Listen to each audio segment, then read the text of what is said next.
Hello friends, आज हम ancient history के अंतर्गत बौद्ध धर्म को पढ़ेंगे। बौद्ध धर्म के अंतर्गत हम गौतम बुद्ध को पढ़ेंगे, जिनका जन्म स्थान है 563 ईस्वी।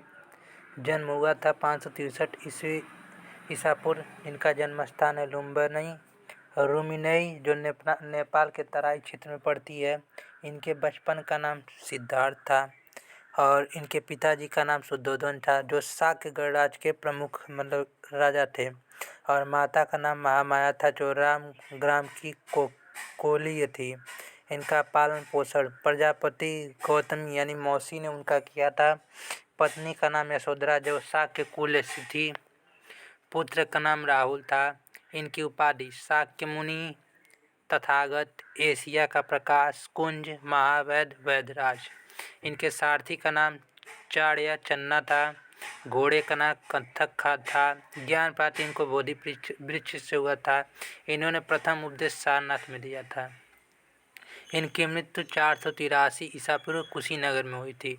वैशाख पूर्णिमा के दिन इनका जन्म हुआ और ज्ञान की प्राप्ति हुई, और वैशाख पूर्णिमा के दिन ही इनकी मृत्यु हो गई।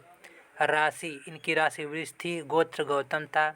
अब गौतम बुद्ध से संबंधित प्रतीक चिन्ह: गर्भावस्था, गज मतलब हाथी, गृह त्याग, घर को त्यागने के लिए घोड़ा, ज्ञान प्राप्ति बोधि वृक्ष।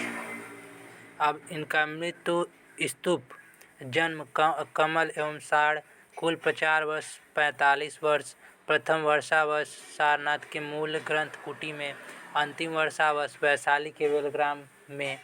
अब गौतम बुद्ध अपने जीवन भर में 4 दृश्य देखे थे। उसके बाद उनके मन में वैराग्य उत्पन्न हुआ था। पहला दृश्य था वृद्ध व्यक्ति को देखे थे। दूसरा दृश्य बीमार व्यक्ति को देखे थे। तीसरा दृश्य मृत्यु व्यक्ति को देखे थे। और चौथा व्यक्ति प्रसन्न मुद्रा में सन्यासी को देखे थे।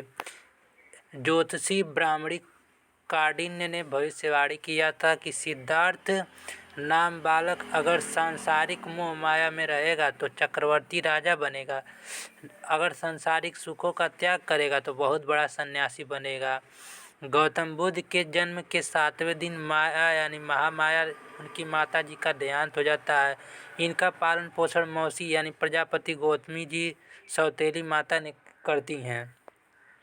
गौतम बुद्ध बचपन से ही चिंताशील अवस्था में रहते थे। अन्य बालकों की तरह यह नहीं रहते थे। इन्हें एकांत बहुत पसंद था। कभी कभी जम्बू वृक्ष के नीचे समाधि लगाते थे। गौतम बुद्ध के पिता शुद्धोधन अपने पुत्र को सांसारिक सुखों में रखना चाहते थे, लेकिन बुद्ध को एकांत रहने से चिंतित थे। राजा शुद्धोधन ने अपने संबंधियों के सलाह में सिद्धार्थ यानी गौतम बुद्ध का विवाह 16 वर्ष की अवस्था में यशोधरा नामक अति सुंदर कन्या से कर दिया। गौतम बुद्ध 13 वर्ष का वैवाहिक जीवन व्यतीत किए थे। विवाह के 12वें वर्ष राहुल नामक पुत्र का जन्म हुआ था। गौतम बुद्ध 29 वर्ष की अवस्था में सांसारिक सुखों को त्याग कर गृह छोड़ दिए। गौतम बुद्ध गृह त्याग को बौद्ध धर्म को महाविनिष्क्रमण कहा जाता है। घर को त्याग करने को महाविनिष्क्रमण कहा जाता है। गौतम बुद्ध के गृह त्याग का क्रम अनुप्रिया आम्रबाग में, फिर राजगिरी, फिर वैशाली, फिर पुनः गया और बेला बोध गया। गौतम बुद्ध वैशाली पहुंच गए, जहां गौतम बुद्ध की मुलाकात सांख्य दर्शन के विद्वान अलार कलाम से हुई थी। गौतम बुद्ध ने अलार कलाम को अपना प्रथम गुरु बनाए थे। इसी गुरु से बुद्ध ने योग की शिक्षा प्राप्त किए थे। गौतम बुद्ध के द्वितीय गुरु रुद्रक रामपुत्र थे। गौतम बुद्ध ज्ञान की प्राप्ति के लिए 6 वर्षों तक तपस्या करते रहे। बुद्ध ने गया से उर्वेला की यात्रा किए थे। उर्वेला में गौतम बुद्ध की मुलाकात 5 ब्राह्मण तपस्वियों से हुआ था। 5 ब्राह्मण भी ज्ञान की खोज के लिए गृह त्याग दिए थे। गौतम बुद्ध 5 ब्राह्मणों के साथ समाधि लगाए थे, लेकिन अत्यधिक भूख लग जाने के कारण गौतम बुद्ध का ध्यान भंग हो गया। उर्वेला की सेनानी नामक युवती की पुत्री सुजाता द्वारा दिया गया भोज्य पदार्थ को बुद्ध ने ग्रहण कर लिया। पांचों ब्राह्मणों ने भोज्य पदार्थ ग्रहण करने के कारण गौतम बुद्ध का साथ छोड़कर सारनाथ ऋषिपत्तन या मृगदाव चले गए। गौतम बुद्ध 35 वर्ष की उम्र में उर्वेला ग्राम के निकट निरंजना नदी या फाल्गु नदी के किनारे एक पीपल वृक्ष के नीचे समाधि के 8वें दिन वैशाख पूर्णिमा यानी बुद्ध पूर्णिमा के दिन उनको ज्ञान की प्राप्ति हुई। गौतम बुद्ध को ज्ञान प्राप्ति के बाद शाक्य मुनि गौतम बुद्ध तथागत एवं एशिया का प्रकाश पुंज कहा गया। गौतम बुद्ध के प्रथम सेवक 2 बंजारे तपस्वी एवं बलिक थे। गौतम बुद्ध ने अपना पहला उपदेश सारनाथ, मृगदा एवं ऋषिपत्तनम में 5 ब्राह्मणों को दिए थे। गौतम बुद्ध के प्रथम उपदेश को बौद्ध धर्मचक्र परिवर्तन कहा जाता है। गौतम बुद्ध ने ज्ञान प्राप्ति के बाद पहला वर्षाकाल सारनाथ में व्यतीत किए थे। गौतम बुद्ध ने यश नामक श्रेष्ठी यानी व्यापार के निमंत्रण पर वाराणसी चले गए।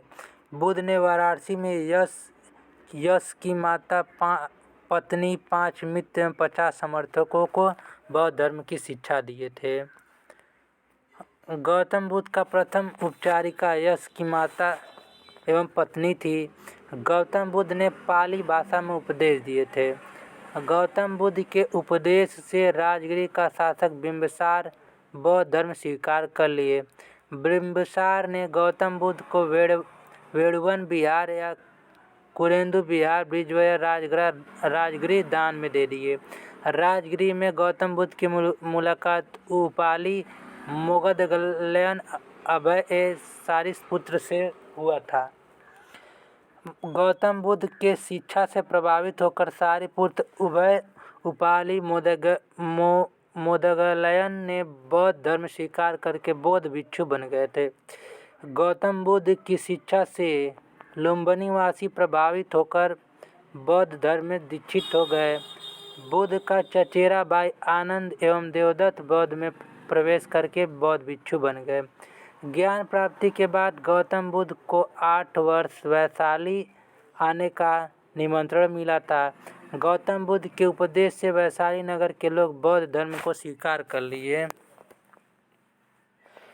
गौतम बुद्ध के सम्मान में वैशाली नगर के लोगों ने कुटागशाला विहार यानी वैशाली बनवाए थे।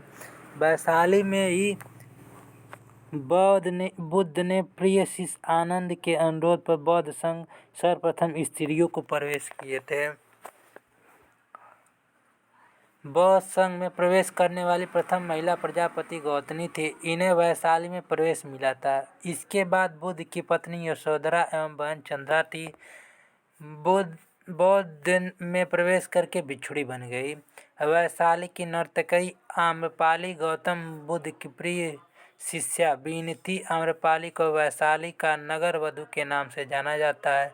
श्रावस्ती के श्रेष्ठी व्यापारी अनाथ पिंडक ने बौद्ध धर्म से प्रभावित होकर चेत कुमार से जेतवन विहार खरीदकर बौद्ध संघ को दान में दिए थे। श्रावस्ती के श्रेष्ठी की पुत्र विशाखा ने बौद्ध धर्म स्वीकार करके बौद्ध संघ को पूर्वाराम विहार यानी पूर्वाराम दान में दे दी।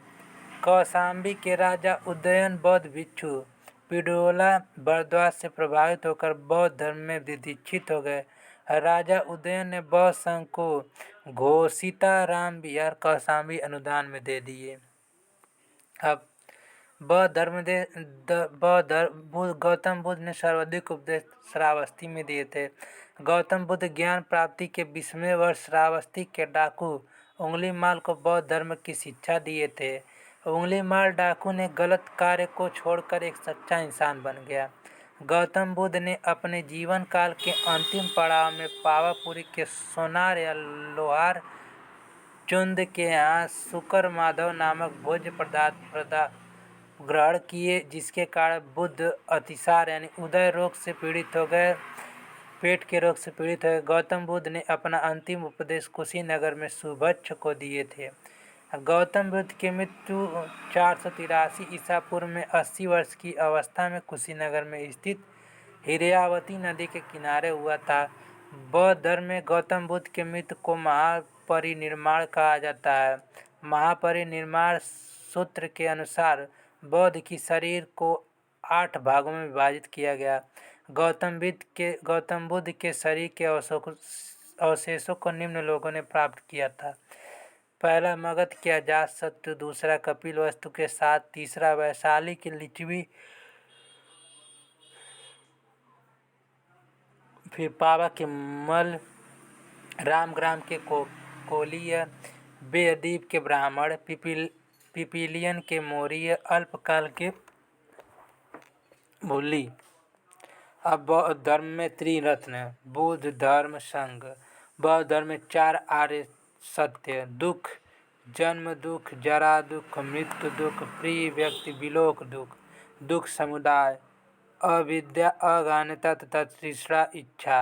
दुख निरोध, अविद्या तथा तीसरा ही दुख का निरोध का कारण है। दुख निरोध मार्ग, अविद्या एवं तीसरा के त्याग से दुख का निरोध मार्ग मिलता है। दुख समुदाय को प्रतीत समुदाय द्वादश निदान कहा जाता है। दुख निरोध मार्ग 8 है। इसके आगे हम अगले नेक्स्ट वीडियो में पढ़ेंगे।